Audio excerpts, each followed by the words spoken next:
नमस्कार। सरकार ने पीएम मोदी के निर्देश के बाद यूपीएससी में लेटरल एंट्री को रद्द करने का फैसला लिया है। आपको बता दें कि केंद्र सरकार ने 45 मिड लेवल स्पेशलिस्ट की नियुक्ति के लिए एक विज्ञापन जारी किया था। इन 45 पदों पर नियुक्ति लेटरल एंट्री के जरिए होनी थी। कांग्रेस नेता राहुल गांधी समेत विपक्ष और बीजेपी के साथ गठबंधन वाले जेडीयू और एलजेपी ने भी इस फैसले का विरोध किया था। कांग्रेस नेता राहुल गांधी ने कहा था कि सरकार इसके जरिए आदिवासी और दलित समुदाय पर हमला कर रही है, उनका आरक्षण छीन रही है। विपक्ष में लगभग सभी दलों का कहना था कि ये स्कीम आरक्षण छीनने के लिए लाई गई है। इसके बाद केंद्रीय राज्य मंत्री जितेंद्र सिंह ने आदेश जारी करते हुए कहा कि प्रधानमंत्री मोदी का भी मानना है कि लेटरल एंट्री में आरक्षण होना चाहिए। आपको बता दें कि UPSC joint secretary, directors, deputy director समेत कुल मिलाकर 45 पदों पर लेटरल एंट्री से भर्ती करना चाहती थी।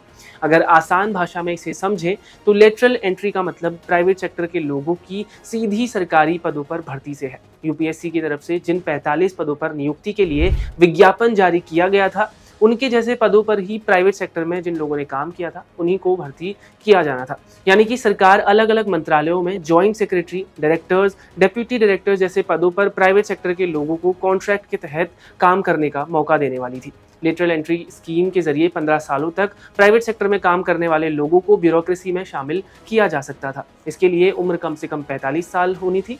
साथ ही उम्मीदवार के पास एक ग्रेजुएशन की डिग्री भी होना जरूरी था। विपक्षी दल तो सरकार के इस फैसले का विरोध कर ही रहे थे, वहीं एनडीए की पार्टियां भी इसको लेकर नाराजगी जता रही थी। विपक्ष का कहना था कि इसके जरिए होने वाली भर्ती में एससी, एसटी और ओबीसी उम्मीदवारों का कोई कोटा नहीं है, यानी आरक्षण का कोई भी प्रावधान नहीं है।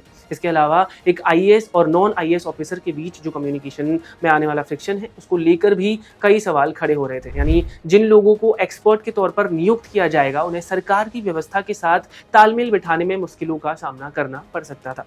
विपक्ष का कहना था कि सरकार इस व्यवस्था के जरिए अपने समर्थक अधिकारियों को मंत्रालयों में जगह दे सकती है। इससे कुछ अधिकारी ऐसे भी निकल सकते थे जो कुछ बड़े बिजनेस हाउसेस के फेवर में पॉलिसीज बना सकते थे। इसको लेकर एनडीए की दो पार्टियां जेडीयू और एलजेपी ने भी नाराजगी जाहिर की थी। बिहार के मुख्यमंत्री नीतीश कुमार का कहना था कि सरकार ऐसे कदमों से विपक्ष के हाथ में ही तलवार थमा रही है और इस तरह से तो राहुल गांधी पिछड़ों के चैंपियन बन जाएंगे। और इसी भारी विरोध के बीच सरकार ने अपने इस फैसले को वापस लेने का ऐलान कर दिया है।